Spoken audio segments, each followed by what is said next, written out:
Okay, so hello, good evening, everybody. I'm Rebecca Taylor, the editor of Jewish Renaissance magazine, and I'd like to welcome you to the launch of our winter 2024 issue. So, like many British Jews, as a teenager, I spent time on a kibbutz. And between the toga parties and late night swims, I do seem to remember actually doing some work, picking apples, and I think something to do with bananas. And this being in Israel on a kibbutz was something of a rite of passage for many of us growing up in the diaspora. I think maybe many of you who are joining us tonight will know and understand that experience. The kibbutz holds a special place in our collective imagining of Israel. So tonight we're going to be looking at the world of Israel's kibbutzim, surveying a little of the history and the culture of these communities, and in particular focusing on and hearing from the residents of the southern kibbutzim that are located near the Gaza border and which have become foremost in our minds and hearts since the attacks of 7th of October. But before we start talking about the kibbutzim properly, I'm going to pause for a moment just to take you on a whistle-stop tour of our latest issue of Jewish Renaissance magazine. So this is the cover, and you can see the image is a photo taken by one of our guests tonight, Sofie Berzon MacKie. She's a photographer, and she was the director of the art gallery on Be'eri Kibbutz. And we're going to be hearing more from her later on, but this is one of her photos. It's of her daughter. And this was, I think, from a few years ago, but Sofie can tell us more about her pictures later on. And this is to tie in with the big piece that we had in the magazine by David Leach, who we'll also hear from soon, talking about the kibbutzim.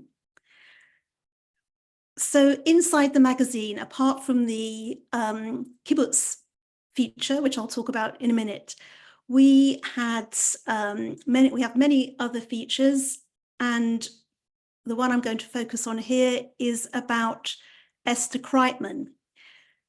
We had the privilege of being offered the first and exclusive publication of the letters of the writer Esther Kreitman to her brother Isaac Bashevis Singer. And while many people know the stories and the name of Bashevis Singer, his sister's life and work is only relatively recently being uncovered.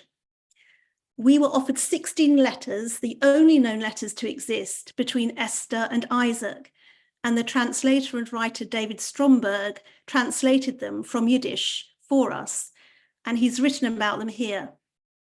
And these letters give a real insight into the struggles Esther faced as a woman writer after the war, and for the first time throw light on her mental health and the fact that she was given electroshock therapy here in the UK to treat her depression. And it was a real privilege that we had access to these letters, and wonderful that we could feature them for the first time in our magazine. So as well as our big Esther Kreitman feature, we also had a series of features looking at Romania. So in each issue, I have a section called Passport, and that's an in-depth investigation into a country or a region or a city around the world. And we look in detail at this place's Jewish culture and history. And for this issue, we looked at Romania. So we have this piece on Bucharest, and then in a magazine that is full of stories that are quite grim in many ways. This was a bit of a good news story because we look a lot at the promotion, the conservation, the nurturing of Jewish life in Romania at the moment. And the rest of the articles in that series look at those aspects. But of course, the main focus of the magazine has been and is on the events and the aftermath of the 7th of October last year. And because we're an arts magazine, we try and look at everything through a cultural lens. So these are some of the stories that we collected on that subject. We looked at a trend that's been going viral online for Jews around the world to have tattoos of Hebrew expressions, Hebrew words, and Jewish symbols to get them tattooed on various places on their body. And it's an interesting article because tattooing obviously has certain connotations and has been taboo, I think, for many people for many years, for Jewish people. So that was a very, very interesting piece from Alex Galbinski, our reporter. We also, in the section looking at really the aftermath of the 7th of October, speak to the director, Steve Aiello, of an organization in Israel that's bringing together young Israelis and Arabs and Palestinians and involving them in cultural activities that they do together. So he talks about the challenges actually for many of the Palestinians to take part, because often they can't travel, they have poor internet connections, but he talks about what it means for both communities when they do connect together and how interested and excited they are about that. So we've published 2 poems that have emerged from this project, one from an Israeli teenage boy who was displaced from his home in southern Israel following the attacks, and one from a teenage Palestinian girl living in Israel who's got family and friends in Gaza. And we've got their 2 poems there, which are very poignant and moving to read. So the main part of our coverage is a piece about Israel's Kibbutzim by David Leach. Be'eri, Kfar Aza, Nir Oz, these names and others are now seared into our minds as some of the Kibbutzim and communities attacked on the 7th of October. But the Kibbutzim have a long and complex history, stretching back over 100 years and connected with famous names, including the former Prime Minister Ben-Gurion or the writer Amos Oz, and of course being associated with the ideas of equality and socialism. We know that many of the southern Kibbutzim were home to peace activists such as Vivian Silva, who was killed in the attack on Kibbutz Be'eri, or Oded Lifshitz and his wife Yocheved from Nir Oz, who were taken hostage by Hamas, and Yocheved has been released, but not Oded. So to help us untangle the history and to reflect on the future of Israel's Kibbutzim, we're going to speak to our panel tonight, and that's made up of David Leach, who has written a book about the Kibbutzim called Chasing Utopia, The Future of the Kibbutz in a Divided Israel, Sofie Berzon MacKie, an artist and curator and director of the art gallery on Kibbutz Be'eri, where she was living on the 7th of October, and Julia Chaitin, a psychologist and peace activist who lives on Kibbutz Urim, which is about 14 kilometers from the Gaza border, and which by pure luck was missed by the militants. Before we go to our panel, before we speak to David, who's going to be speaking to us first, we've got a little video for you just to introduce our topic tonight. So we'll have a look at that and then we'll go and speak to our guests. היו הייתה גבעה אחת שטופת פרחים, טללים השקוע. היו הייתה בקתה אחת שריפץ יחיד במרחבים. אתה בנתות צילו הזמן על זיכרונות וגעגוע. הן רועדות בערפל עם רוח זר בעשבים. ברזל ישן שמים וטל החלידו להר מחרשת. כל הקלה והקומה שב להיות פשוט עפר. פתאום תחוש איך יד הזמן על אפיך מגששת ומניחה שנים כבדות עלי כתפך העייפה. בבות עיניך עצומות תקשיב עמוק אל תוך חייך, על גבעתך האפורה רוטט מסך הערפל. יחף תפסע ומעורר, יחף תפסע על הקשיים ומעורר,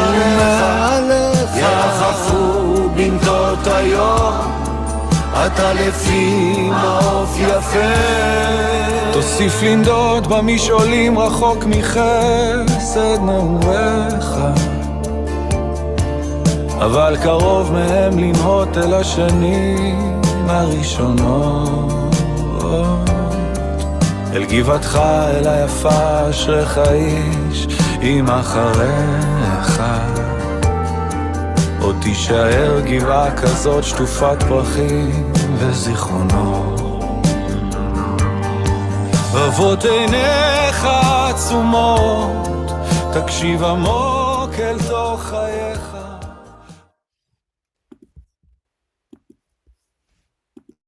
Thank you, Emma. Okay, well, they were quite, they were lovely images and quite emotional to see some of them. But let's go now to David Leach, the first of our guests tonight. David is a professor of creative non-fiction at the University of Victoria in Canada and author of Chasing Utopia, The Future of the Kibbutz in a Divided Israel from ECW Press. And he also told me that when he was about 20, he dropped out of college in Canada and went to volunteer on Kibbutz Shamir.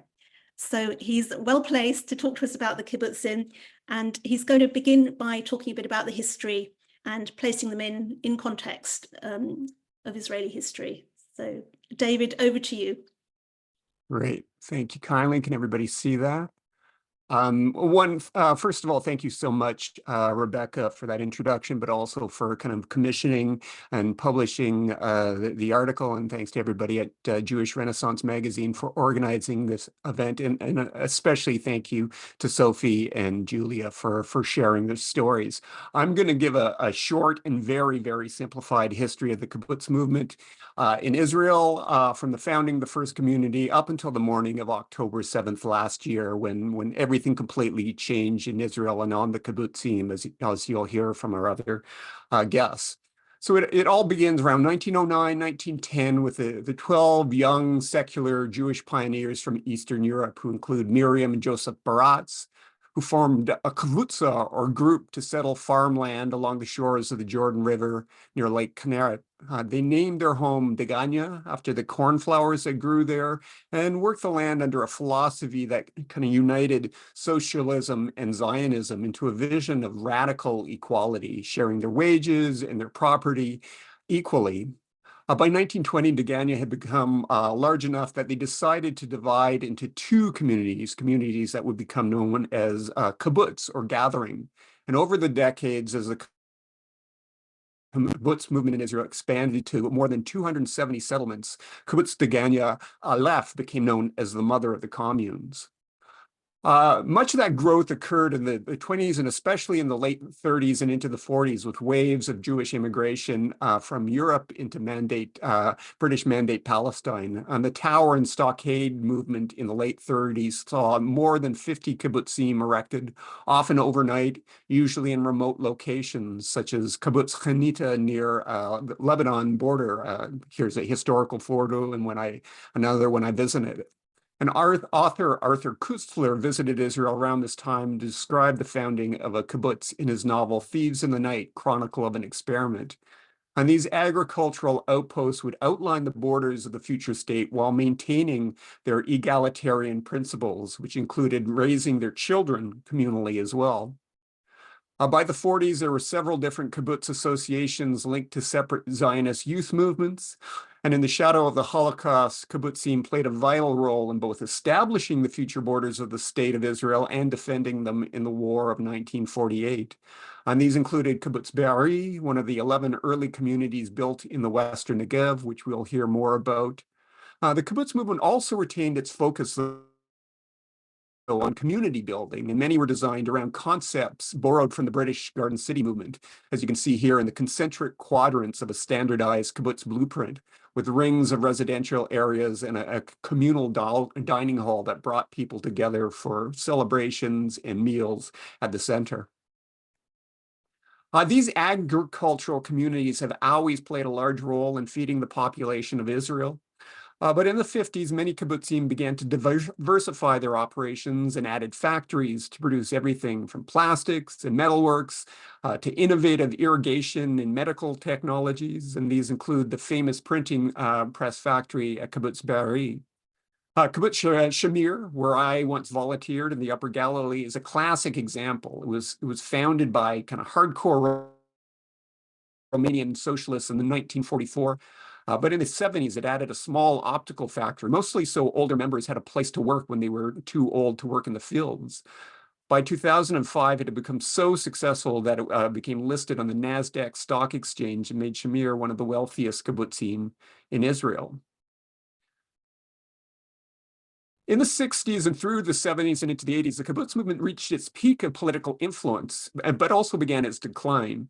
Many military and political leaders were kibbutz born or raised, like Golda Meir, Moshe Dayan, Yitzhak Rabin, and others. As Yossi Klein Halevi describes in his really wonderful book, Like Dreamers, kibbutznik soldiers played a vital role in the Six-Day War and the liberation of Jerusalem, and then found themselves divided by what to do afterwards. Religious kibbutzniks reestablished Kibbutz Kfar Etzion in the West Bank, while secular kibbutzniks built communities in the Golan Heights. Left-wing kibbutz activists like the author Amos Oz warned of the dangers of occupying Palestinian territories across the Green Line. And meanwhile, kind of right-of-center politicians attacked rural kibbutzniks and their leaders as being out of touch with the working class, religious, and Mizrahi Israelis in the towns and cities. And in one election campaign, Menachem Begin disparaged the millionaire kibbutzniks with their swimming pools, which was only at best half true. Kibbutzniks weren't millionaires. Many had swimming pools, but they shared with hundreds of their neighbors. And the victory of the Likud party in 1977 ended the influence of the kibbutz movement on Israel's national politics, which had allowed them economic advantages. After 1967, the religious settler movement took over kibbutznik's original mantle as the new pioneers. Over the next 25 years or so, much of the kibbutz movement went into kind of stasis, stagnation, and even decline, what became known as shinui, or the change, a series of kind of crises that challenged kibbutz leaders. In the 80s, the entire country suffered severe hyperinflation that left many indebted kibbutzim close to bankruptcy and forced a lot of cost-cutting measures to reduce or shut down amenities to members. The last kibbutz to raise its children communally, which had always been a little bit controversial, stopped doing so in the early 1990s. Other communities began to privatize operations like their dining halls, or even stopped sharing wages and being a kibbutz entirely. And across the movement, population levels flatlined and then began to decline, as you can see in this chart here, as younger kibbutzniks decided not to return home as members after their military service. By the turn of the century, much of the movement was kind of wrestling with an identity crisis of what it really meant to be a kibbutz in 21st century Israel.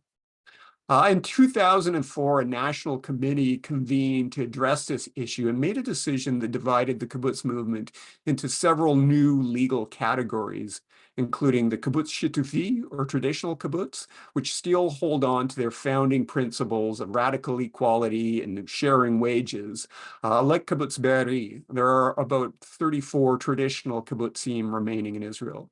But now there's also the kibbutz mechadesh, or renewed kibbutz. They're often described as privatized and no longer demand that members share their wages and meals and all their property, but still maintain a system of mutual aid for the community. And this is by far now the majority of kibbutzim in Israel, around 230.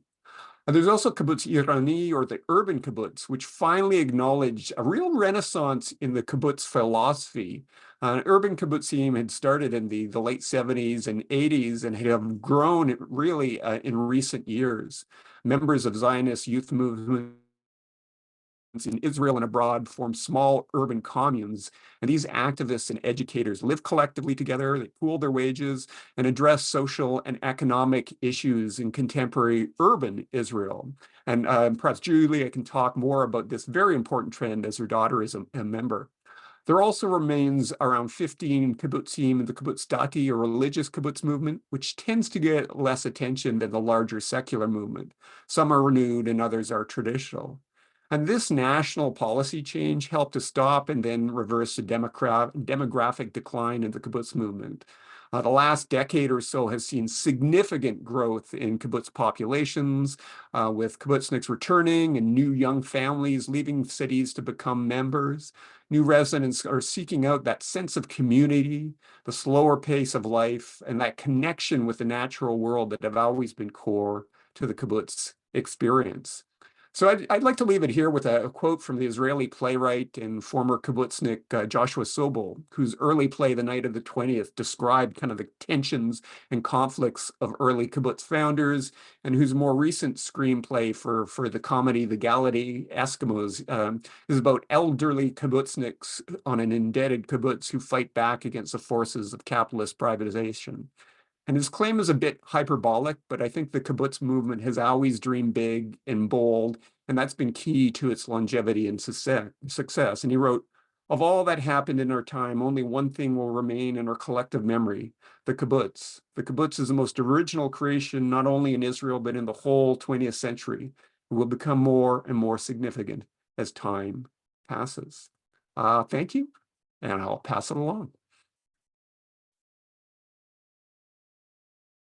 Thank you very much, David.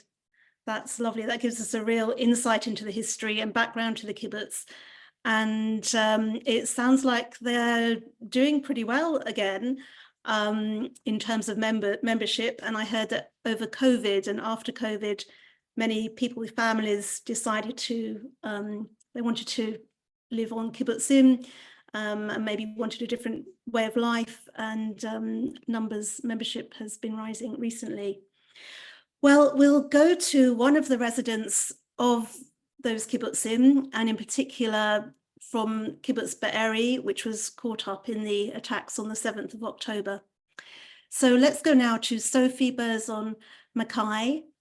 Sofie is a British Israeli curator and visual artist who was born on Kibbutz Be'eri, and after spending some time in London, went back to live on Be'eri about 15 years ago, where she was raising her family and working as the director of the kibbutz's renowned gallery, Be'eri Gallery for Contemporary Art.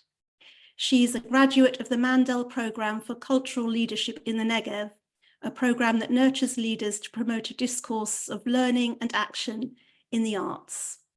So Sofie, let's go over to you, and you'll tell us a little bit about your photography and life on Be'eri and how you're doing right now. Thank you. Can you hear me? Yes. I'll just share my screen.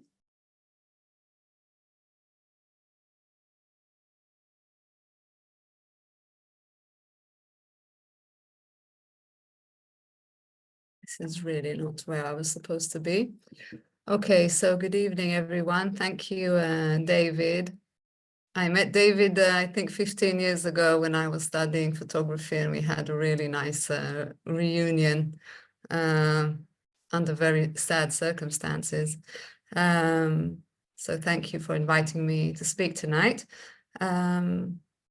As Rebecca said, I'm British Israeli, and I've spent the majority of my life living in Kibbutz Be'eri, which is located in southern Israel, in the Negev, in the western Negev, and the kibbutz is neighboring the Gaza Strip.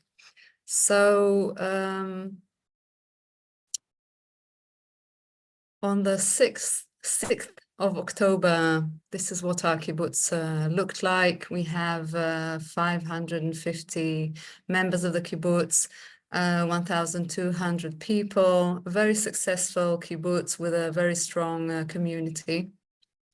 And the next day, with a horrific attack made by Hamas, this is what was left of my home.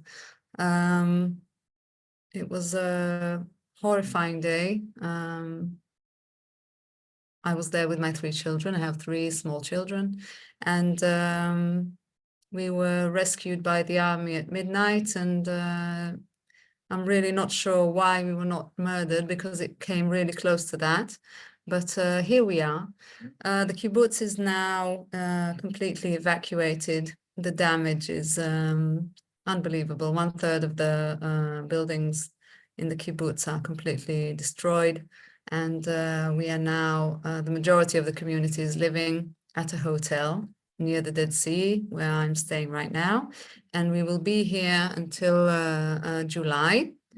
Then we will move to a temporary housing project near Kibbutz Chatzerim for the 3 years it will take to rebuild the kibbutz. So our art gallery, which was really a beautiful place and a very successful art gallery. It was located in our old dining room that was built in 1956. And the building went through massive preservation, renovation.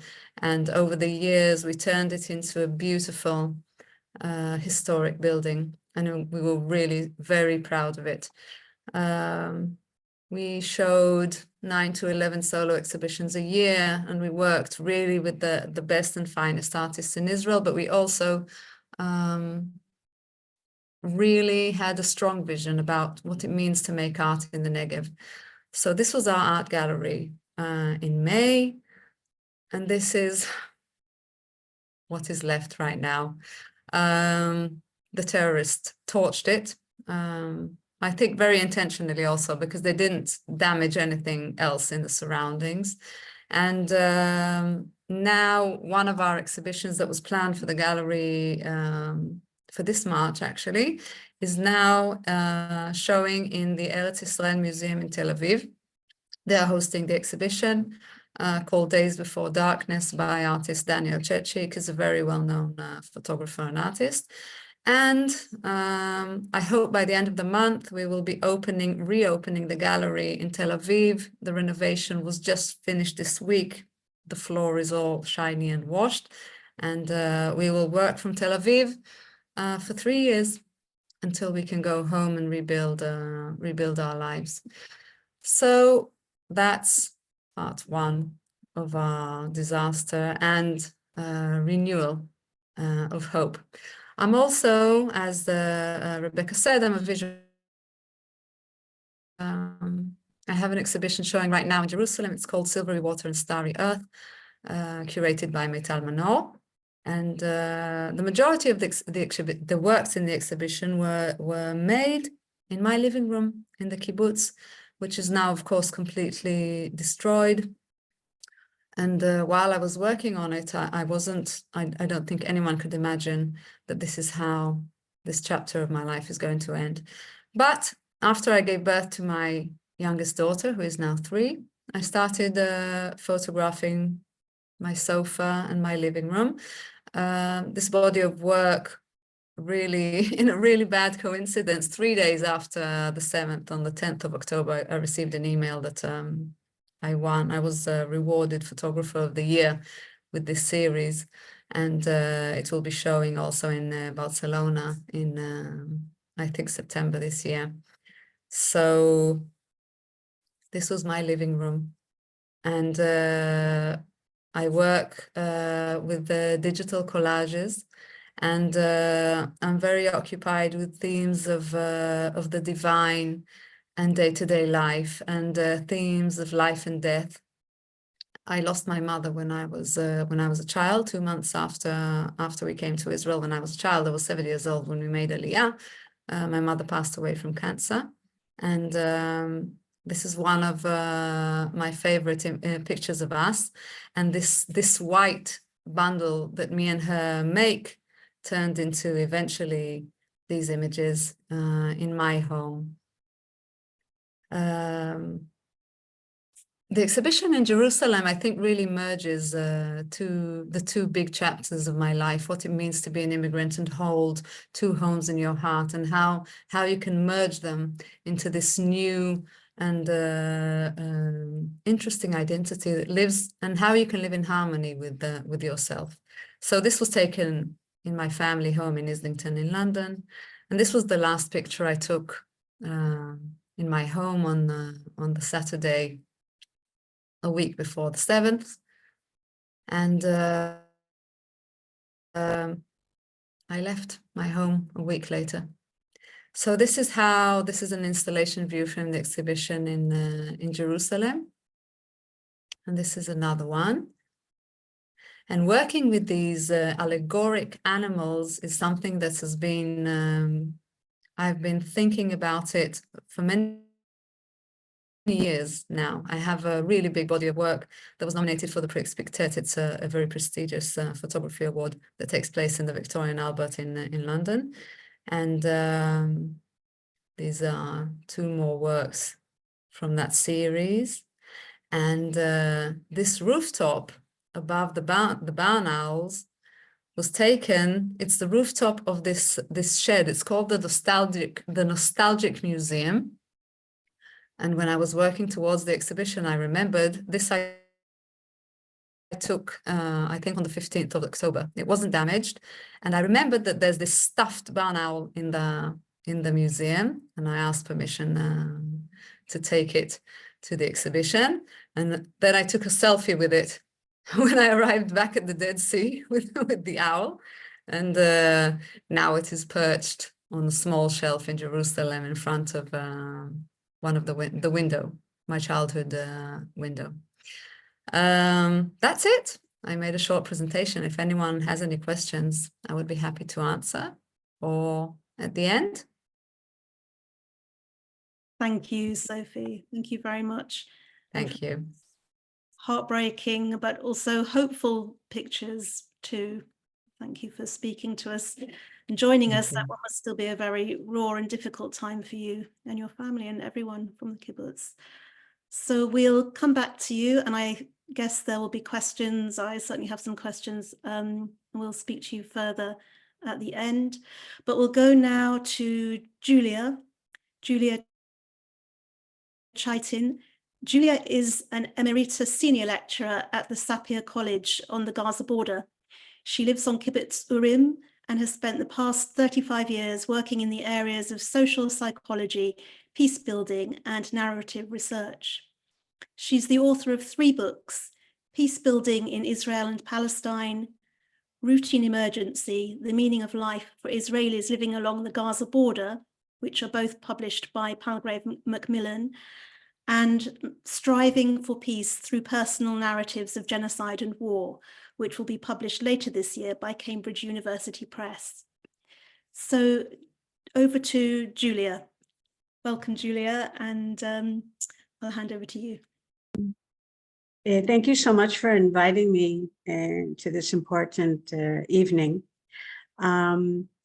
David had mentioned in his presentation how Be'eri is one of the 11 points that was established in 1946, and also as Urim. So that's, we're also one of those points.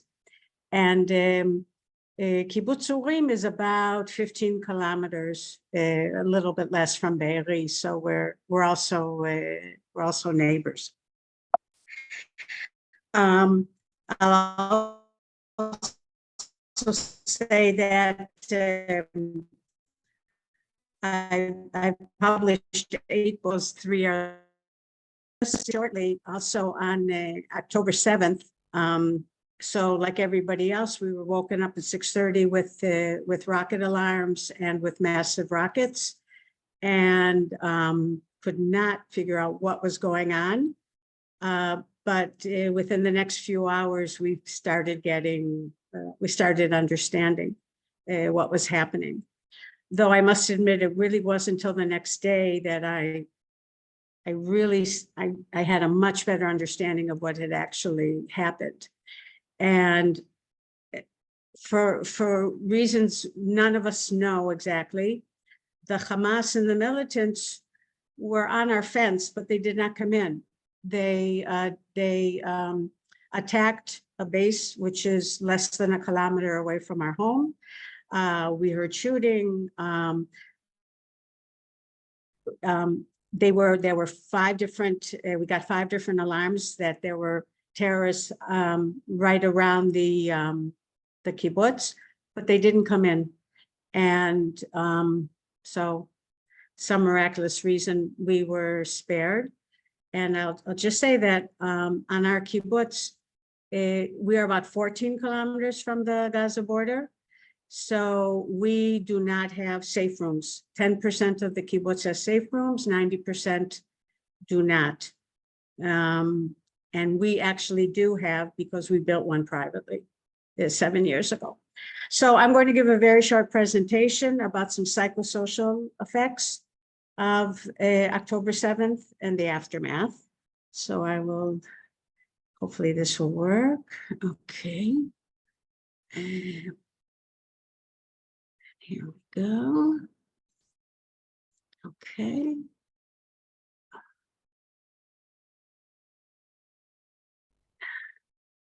Okay. Oh, sorry. Let's go up to the right place. Okay. Okay. Okay, this is going to be very short, and it's also, since we're only 4.5 months since the really horrific attack, so we're still in the midst of it. I refer to what happened as, I call it, our new historical timeline. Up until October 6th actually is now prehistory, and from October 7th is the new era, because our lives were completely upheaved and our whole, everything we knew basically changed, and certainly not for the better yet.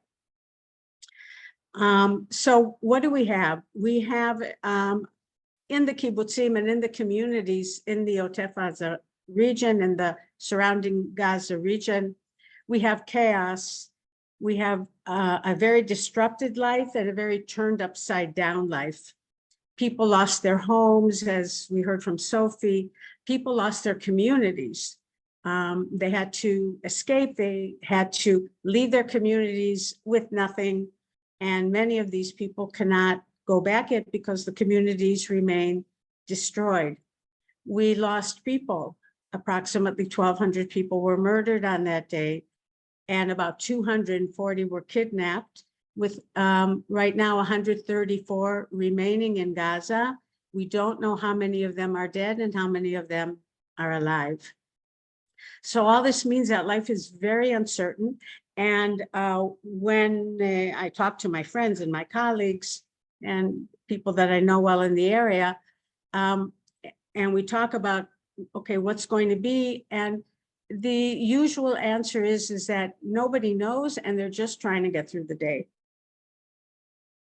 Because life is so uncertain, and so planning is one day at a time. And we are still deep in mourning because we still don't know exactly who is dead. We still, there are people who were kidnapped, who are in Gaza, who were killed, murdered, and their bodies have not been returned. So we're still in a state of mourning. The emotions, of course, are sadness, and alongside of that, a real difficulty in feeling happy. And I can say that in the last 4.5 months, I've rarely laughed. I often walk around with a deep feeling of sadness, as I know most people do. A lot of pain at what happened, and a lot of existential fear. David also brought this up. We feel like we're still fighting 1948. We've been thrown back in time. A lot of distrust of the Gazans, and one term that's often used in peace building and conflict resolution is us versus them. Many people who always considered themselves peace activists now say, well, it's us versus them, or if it's us versus them, so it's us. There's little to no empathy for the Gazans. Where I and my colleagues are working on a new version of the book on the surrounding Gaza region that came out 2 years ago from Palgrave Macmillan.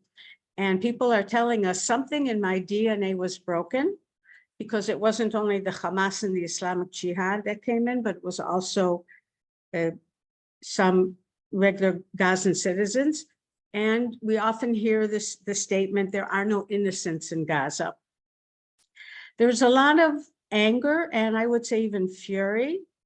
And here we have anger and fury with the Gazans, and also with the Israeli government. And I'll say something about that shortly.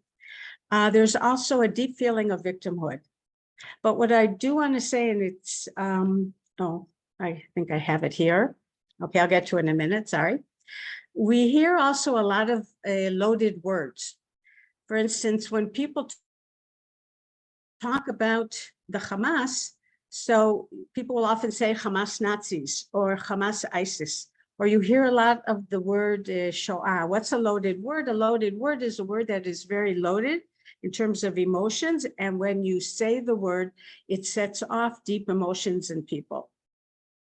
There are also many loaded words vis-a-vis the Israeli government and the army. So many people in my region say we were abandoned, we were betrayed, and we were debased. So the Israeli government had pulled out the army. The Israeli government had taken the weapons away from the security teams in the different communities. And when October 7th happened, so we were helpless. So for example, at Urim, we had, I think, 2 or 3 people with pistols. We had no guns, and we had no security team because it had been disbanded. So we hear a lot of this also since October 7th.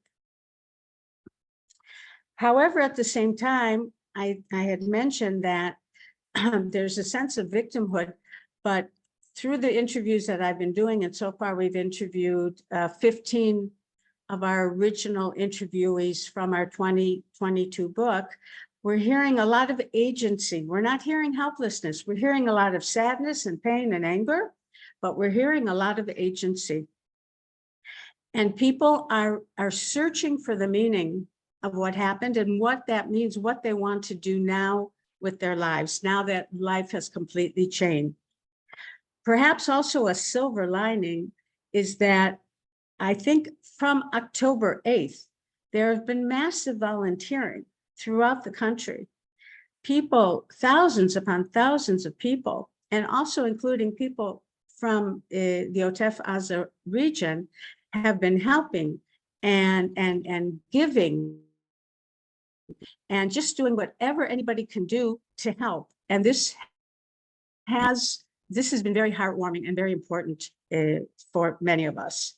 I would also say that there's quite a bit of creativity. And this is very clear in the hostages' families who make amazing videos and of the amazing art installations have just brought their plight and our plight in very, very creative ways. So this is along with the pain and the anger and the sadness. I was asked to say something, is peace work possible now? So as I wrote here, it's very, very, very, very, very, very, very difficult. It's very difficult now. Many people who considered themselves peace activists feel, as I noted, a lot of distrust for the other side. They feel that they were lied to. They feel that there's no partner. And so there is some peace work going on, but it is on a very small level. For instance, Women Wage Peace, which is an organization that Vivian Silver, also a good friend of mine who was murdered at Be'eri, and she was one of the founders, have actually dropped using the word shalom. They've dropped using the word peace, and now they only use agreement.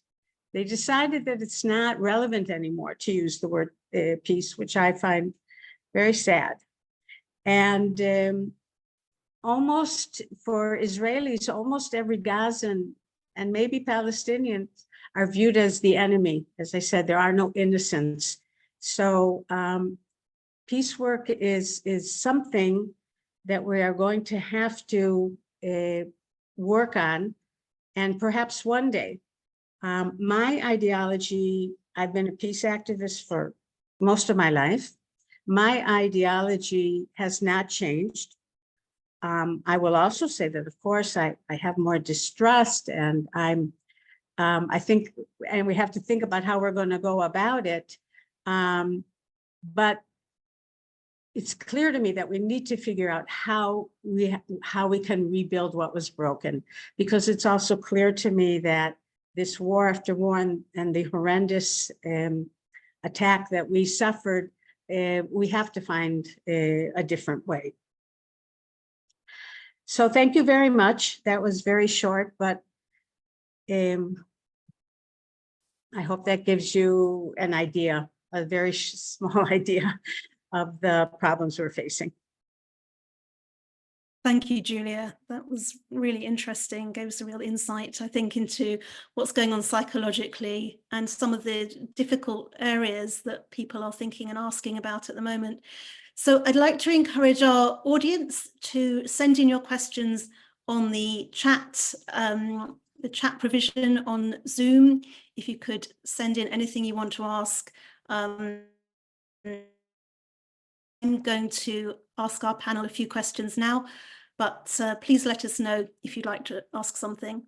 So I just wanted to ask in practical terms, to start off with Julia and Sofie, what is being done to help the survivors? So in terms of where they're living, you said they were, right, I think you're still in a hotel, Sofie, but could you just talk us through a bit about the provision for survivors? What kind of therapy they're getting, housing and daily living? How is that going? Well, I'm still looking for our government, nowhere to be seen. On the morning of the 7th, they evaporated and no one has been able to find them since. Our government is a total failure they failed miserably on the 7th and they have been continuing to fail since then. We are receiving little to no support from the government, and the majority of the help we have received is just from the civilians of Israel. Yes, I think that kind of sums it up. We have, as I said, temporary housing that is being built in Kibbutz Chaitin, which will take eventually almost a year, which is unbelievable. Unbelievable that a community that went through such a horrific ordeal will have to find itself living in a hotel as a refugee for 10 months. But it is what it is. We have schools that have opened and kindergartens on the hotel grounds. We have, of course, various forms of therapy that have been provided up until now by Israel. And I think now it is provided by our regional council. And we are in many ways left to our own devices. Julia, do you want to add anything to that?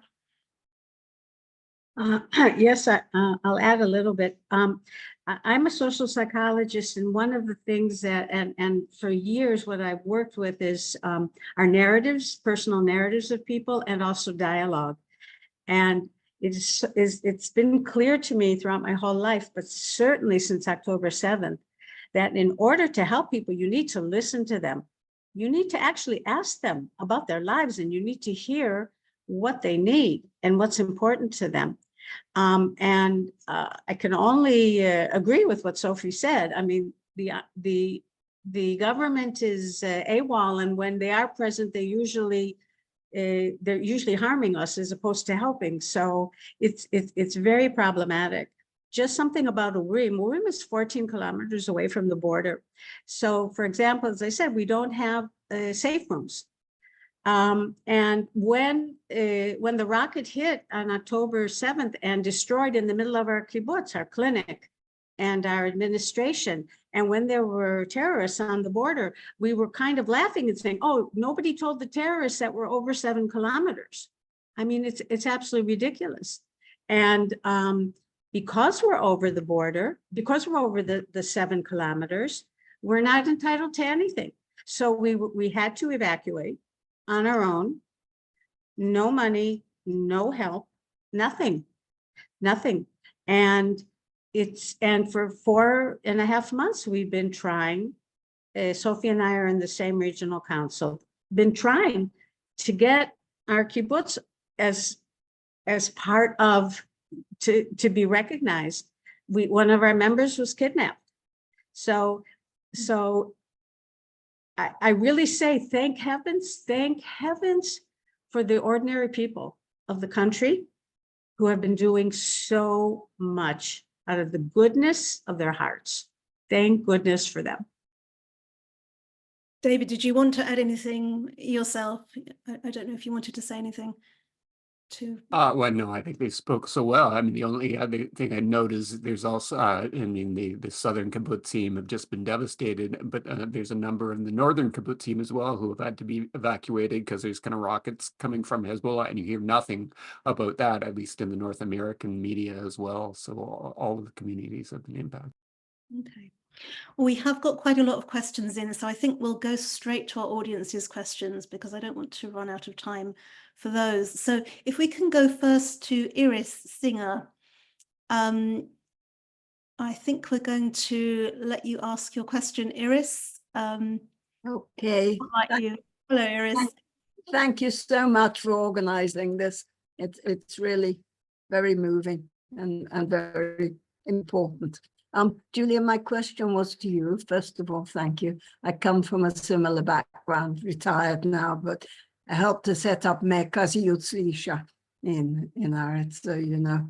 I wonder whether you have done, or whether you expect to have, or whether, but particularly since October the 7th, have you been in touch with the Bereaved Parent Forum, Family Forum, it's called today, sorry, Bereaved Family Forum, because you talked about dialogue as well, and their work, of course, is based on dialogue. If people don't know about the Bereaved Family Forum, would you like me to talk a little bit about it? But I wonder whether you can work together with them, whether they are working. I know many people are working with trauma right now, but they particularly focus on dialogue and on listening to the other, hearing the other story, which is what you said, which is said really struck a chord with me because I did work.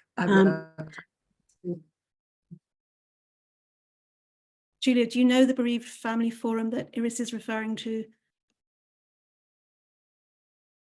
Yes, yeah, I've known them for years. Oh, I'm so sorry. Yes. I've known them for years, and I have worked with them. What I would say though, there's a real problem now because of the distress. People, and because of what's happening in Gaza as well.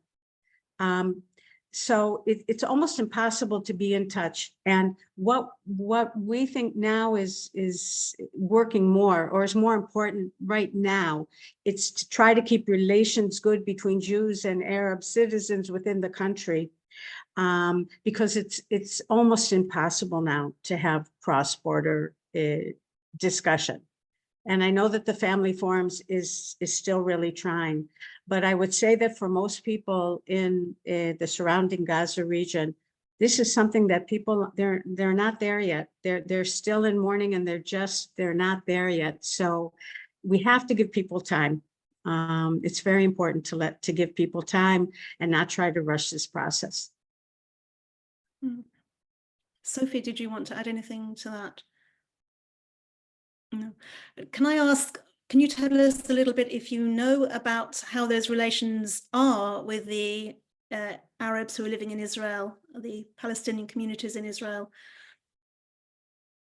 How has that been since the 7th of October? You're directing the question to me? To either of you, and David, if he knows, if he's following it at all. But yeah, Sofie or Julia. It's very, very tense, of course. Very difficult. And I'm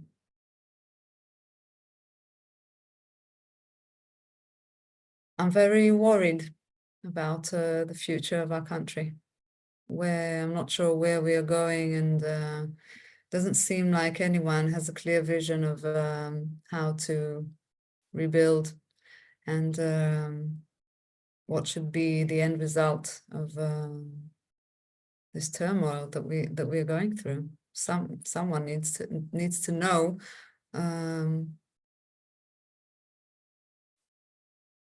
what to do.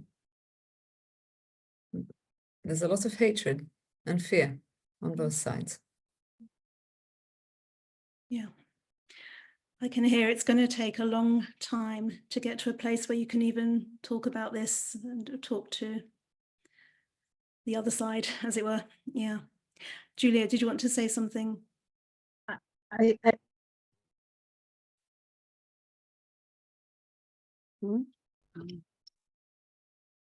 I do want to add that actually on October 7th, there were actually many Bedouin from the area who came and saved people, and a number of the Bedouin were also killed, and some of them were also taken hostage.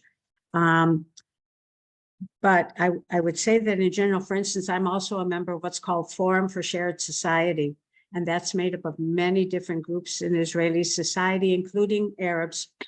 And right now we are actually working on, once again, trying to build relations through build or rebuild through what we're calling repair through pain, like to work through our pain together. And then from there to try to rebuild something. But yes, it's a very long road. And there are not too many people who are actually doing it. So we're trying to be very sensitive and to work, but there's a lot of also because in our government there's just a lot of racism and anti-Arab in our government, and it's very hard to overcome that when that's coming from above. When you say anti-Arab, do you mean anti-Palestinian? I mean, were you talking about the larger Arab community? Arabs who are citizens of Israel, Palestinian citizens of Israel. Yeah. Okay, we've got a few more questions, particularly on this subject, which I think we'll address now. I've also got a few, maybe, for David and the others of you more generally about the Kibbutzim movement. But while we're on this subject of October the 7th, so let's go to Betty Skolnick, who is asking about the Israeli media. And Betty, do you want to ask the question? Can we spotlight Betty, or I'm happy to read it? Can you read it, please? I'll read it, yes. So Betty asks, how much of what is happening in Gaza, which we see on UK screens, is being shown in the Israeli media? So we're seeing enormous destruction and children and adults and in terrible conditions. What are you seeing in Israel? What's your media in print and broadcasting showing you? I think very little. But I also very actively do not watch the news. So for that very reason, but very little. And we can ask ourselves why that is, and what does it mean that Israeli media isn't covering it. I think Israeli media is very preoccupied with the fact that 120,000 people are displaced and we have hostages in Gaza, and maybe people are less interested in listening to the suffering of the people who came to our homes and murdered us.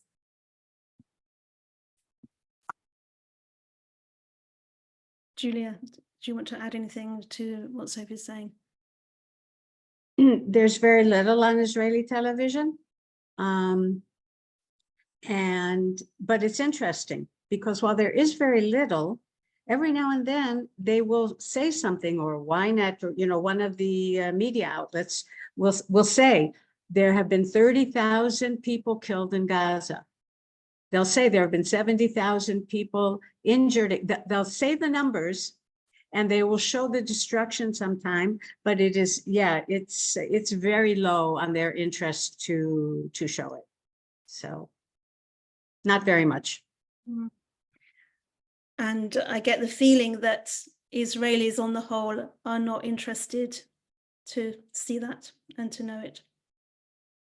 Not yet, at least. Okay, and another question really on this subject, and then we'll ask a few questions to David. So from Susan Blair, Susan asks, how do Israelis react to the massive response in support of free Palestine amongst the liberal democracies, the whole anti-Zionist, anti-Semitic, anti-Jewish tirade? So the reaction that we've been getting to what's going on here in the UK and in Europe and America. Are you hearing about that? And well, I know from friends and colleagues in Israel, the first thing they ask me is, how are you doing? I'm full of concern for what's going on for you. And they're very concerned for what's going on for us, which doesn't compare, but it's obviously of concern. Are you hearing about that? And what are your reactions to what you're hearing about what's going on outside of Israel? So, Julia, do you want to reply? Yeah, I mean, that is something that you hear a lot here about the anti-Semitism, and yes, that's what people say. They say, okay, so when they say from the river to the sea, that means no Israel. That means no Israel, not from 67, but from 48. So that's why I said how we've gone back to 1948. From what I also hear from people, it's made them more patriotic, maybe feeling a little more Zionist, because they say this proves that we don't have any place else to go, and it's dangerous. So it's dangerous being a Jew outside of Israel. Yes, and also it ties into what I said, where there are no innocents. That's kind of also the feeling that most Israelis tend to see the pro-Palestinian rallies and demonstrations as meaning anti-Israel and anti-Semitic. Sophie, do you want to add anything to that? I think no one here is really surprised by what we are seeing that is happening around the world. Not surprised at all, but me personally, I'm worried for my friends and for my, community, the greater community. I'm worried about their safety. But I'm not at all surprised to see that people that we thought are enlightened and educated are really very ignorant, and sometimes you can go so far left that you find yourself on a really extreme right-wing fascist almost idea. So but that's happening really everywhere, and I don't think we're very preoccupied with it, because me at least, because I have a lot going on personally. Yeah, I suppose I appreciate obviously that, but I suppose my question was because it has impacted people greatly in England, as that's where I'm calling from. So it's just curious, because I think this question of whether you then identify much more with Israel and with the cause, if you like, what does Israel stand for? What will it become? And I have two young adult children who've become extremely informed as a result of this. I mean, it started before October the 7th, but they have become far more informed than they had ever been about the history of the Jews, the history of Israel, and also the ongoing saga of what it is to be I say, quotes, the chosen people, you know. So I just find it's very interesting because there's all this polarity between massive destruction in Gaza and death there, and it's happening to us as in our daily lives, feeling very unwanted again, you know, disliked, unwanted, unacceptable. I think that actually makes me very, very angry, because there was a ceasefire up until the 6th of October.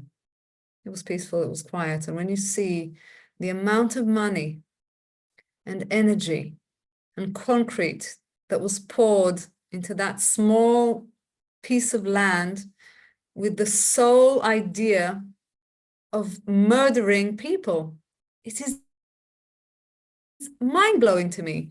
And the fact that the world seems to be completely blind to the nature. And I voted left-wing my whole life. Vivian Silver was a very good friend of mine. I'm a peace activist. But what happened, really, people really need to open their eyes to the type of extreme ideology that is harboring in Gaza. And the fact that they don't only hate Israelis, they hate the West. They hate Western ideas, they hate the Western ideology. And what happened here is bound to happen elsewhere.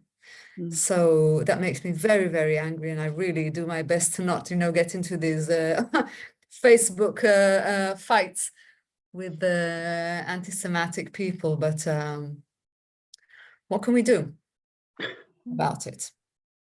You can only fight what you can fight. And also another question we've had is what the population feel about the extreme right. I can't quite understand the second bit of this question, but I think it's referring to the government. And thank you for a very interesting panel, the person EC says. Okay, so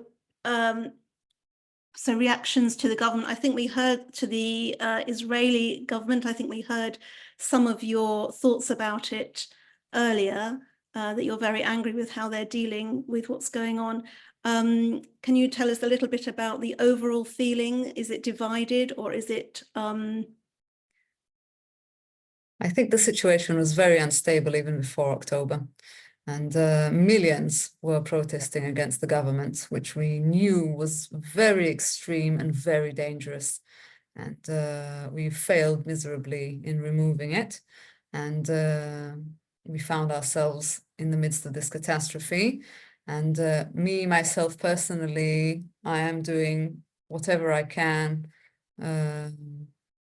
so that we will have elections as soon as possible. And it really just goes to show how dangerous violent ideas, what kind of reality they create for everyone involved. I did want to go to David, who has patiently been waiting and listening with us as well, because there were some questions more generally about the Kibbutzim. So let's just have a look. Okay, yeah, and obviously it's a very emotive and sensitive subject. And especially at the moment, but I think it's really worth hearing what Sofie and Julia are telling us about how they're feeling right now. So let's go to somebody who's asking about the moshavs, actually, Adrian Banks. Adrian, would you want to ask your question about the moshavim? Because we haven't actually talked about the moshavim very much at all. Okay, yes. Just wanted to say that one of my family's cousins, was found a member of Kibbutz Club Law, which we're very proud of in the family. But the other set of cousins who are religious, they've also think founders of another kibbutz in the south called Ein Surim. But they didn't actually they wanted to live in a community, but they didn't like not being able to maybe have the children as in their family unit, so that they're members of Maswat Yitzchak, which I believe is quite thriving. But I would like to know about maybe what the Moshav movement is like in Israel. It's something that we always talk about Kibbutzim, but there are lots of Moshavim in Israel too. How are they doing? Yeah, that's a great point. And actually, Julie and Sophie may probably know some Moshavniks and can speak to that. And it's true, the Moshav movement played a very important role and tends to live in the shadow of the Kibbutz movement as well, because I mean, the Kibbutz movement has created kind of novelists and poets and has such a kind of great standing. But yeah, again, I don't know exactly in terms of the Moshav movement. So maybe kind of Julia or Sophie can kind of speak to it as well. Julia, can you tell us a little bit about the Moshavim? I can say a little bit about it. There were different kinds of Moshavim, and there were ones that were more family oriented and ones that were more collective. And over the years, like in the Kibbutzim, they've become much more family oriented. And also they were also based on agriculture, but now, as far as I understand, most Moshavim are not based on agriculture. People live in the Moshav, but they work outside. They have, it's more like, like a suburb or something, a very nice, rural place with a nice house and garden and also place for the kids to run around. But it's much less based on agriculture, because also agriculture in Israel, of course, has declined, as it has throughout the entire world. And so many people now just have jobs outside. What I can say also, maybe also in connection to October 7th, is I have many good friends on Nativ Asara, which is a moshav, which is right in the north. It's right on the border with the Gaza Strip in the north, and they were evacuated also on that evening. And they went to many different places. Most of the kibbutzim went to one place, like Sophie was saying. So Be'eri went to the Dead Sea. Many places went to Eilat, to other places. But the Moshavim, they went, just members went many different places. And I've been told by my friends that, okay, because we're not kibbutz, we're friendly and we know one another, but it's still not the same kind of community. Okay. Yeah, and the Kibbutzim had their big associations as well that kind of provided support and like kind of central organization as well. And the Moshav, it was never quite as centralized as well. Thank you. And there's one last question from David Lawrence, which I think is asking about what proportion of the kibbutzim are still fully communal. Is that right, David? If we have David. Yes. I wanted to know, if you do know, David, when of the percentage of kibbutzim that are privatized, is the percentage privatized, or put it the obverse, is the percentage still fully communal by the three main kibbutz movements?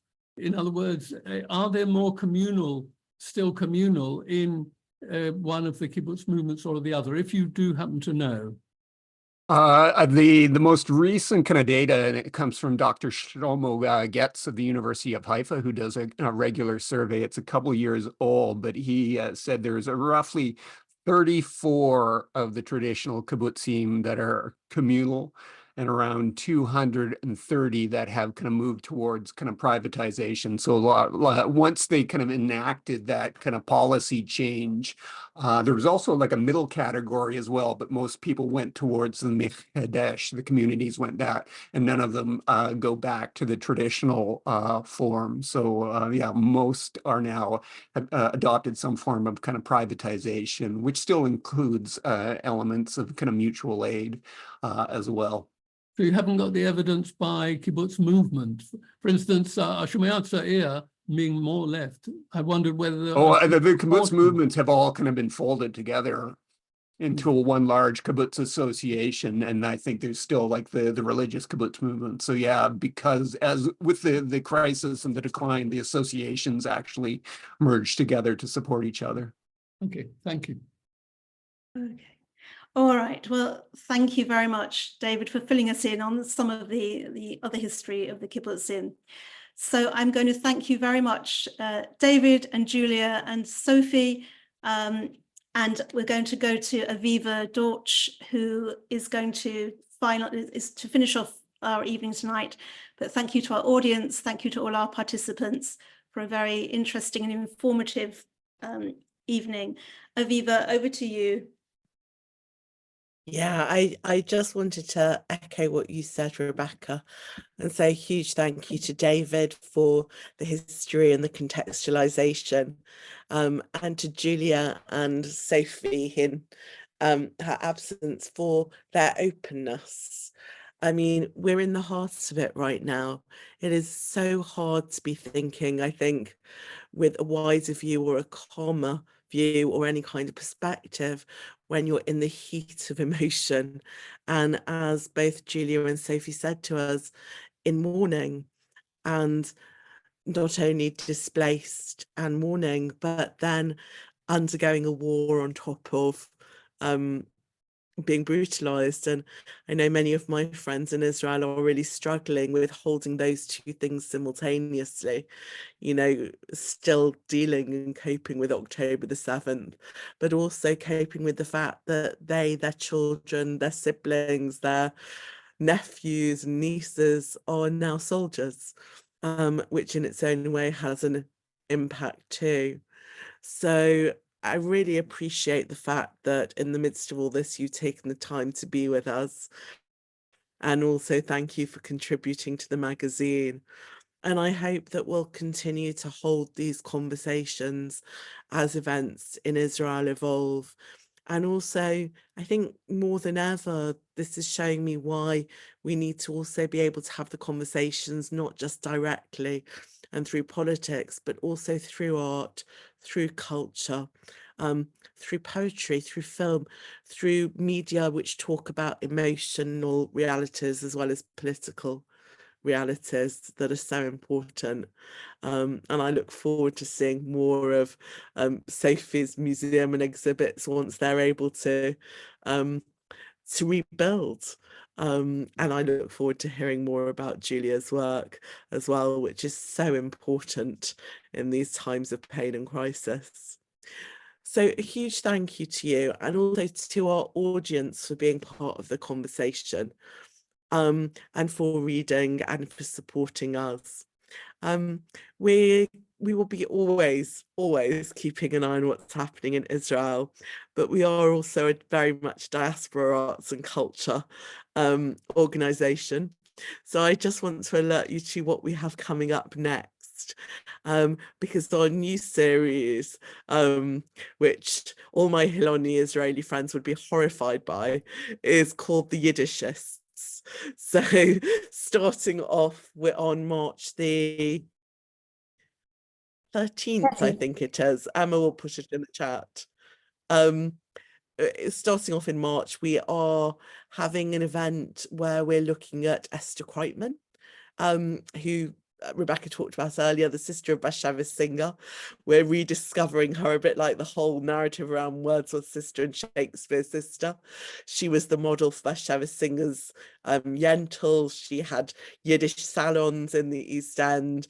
She wrote about the Blitz from a British and Yiddish perspective and is a fascinating figure. So we'll start off with her.